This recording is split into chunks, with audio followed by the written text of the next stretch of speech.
Ma come faccio ad attaccare un serbatoio esterno al mio motore Mercury 3.5 cavalli se non ha la predisposizione di fabbrica all'attacco del serbatoio esterno? Come possiamo fare? Te lo spiego in questo video, per cui se la cosa ti interessa, buona visione.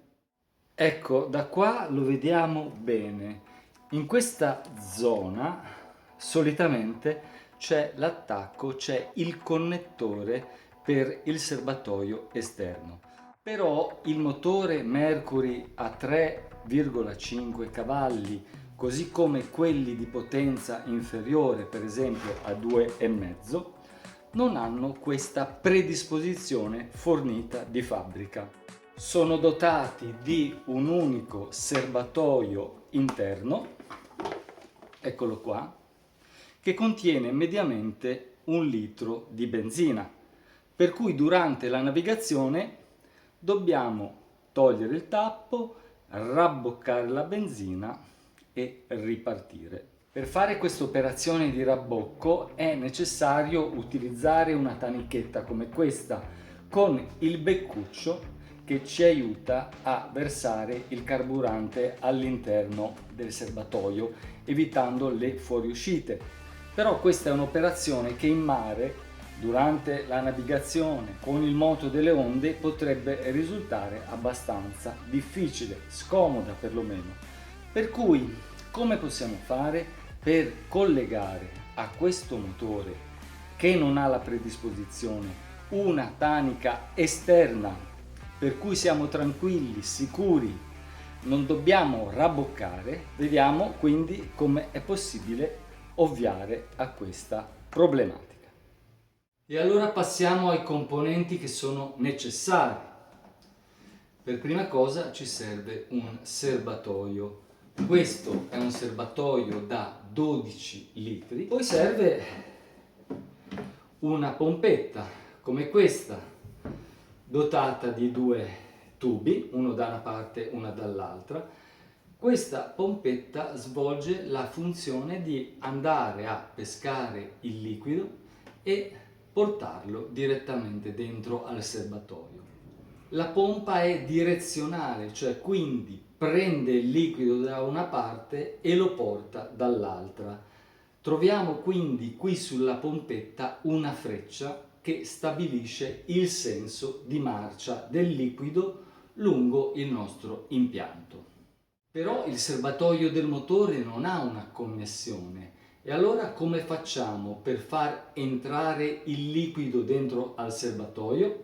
Ho acquistato un tappo simile a questo con lo sfiato, con la valvola per l'aria. Ho poi praticato un foro all'interno del tappo di 8 mm. All'interno del tappo andrò a infilare quest'altro connettore. Questo è un connettore maschio che si adatta al connettore femmina del tubo e a questo punto la nostra pompetta inizierà in questo caso a trasferire aria dal serbatoio all'uscita del connettore. Nel momento in cui stacco il connettore, la valvola si chiude e l'aria non esce più, non riesco più a far uscire aria né tantomeno liquido. Questo chiaramente è una valvola di sicurezza che permette al liquido di andare in un'unica direzione, in questo caso dal serbatoio al motore. Eccoci qua nuovamente dal motore, tolgo il tappo, quello originale. Ho dovuto togliere anche questo fermatappo e andrò quindi a sostituire questo tappo qua con questo. Fortunatamente questo tappo, che ho cercato con grande attenzione sul web, si adatta perfettamente alla vite del serbatoio del motore Mercury e ci permette quindi di generare questo famoso vuoto all'interno del motore. Ora connettiamo il serbatoio al motore Mercury attraverso la presa, attraverso il connettore rapido. Ecco fatto. Il serbatoio interno è connesso con il serbatoio esterno e quindi per un discorso di fisica, con il consumo della benzina durante la navigazione, si verrà a generare un fenomeno di tipo quello della cannuccia quando beviamo una bibita. La benzina sarà risucchiata e andrà ad alimentare il carburante nel serbatoio. Infine, grazie alla pompetta, noi possiamo trasferire il carburante al serbatoio e generare quindi, ancor prima dell'accensione, quella pressione che permetterà alla benzina di andare a colmare eventuali residui d'aria dentro ai cilindri e la messa in moto del motore, così facendo, dovrebbe risultare anche molto più agevole.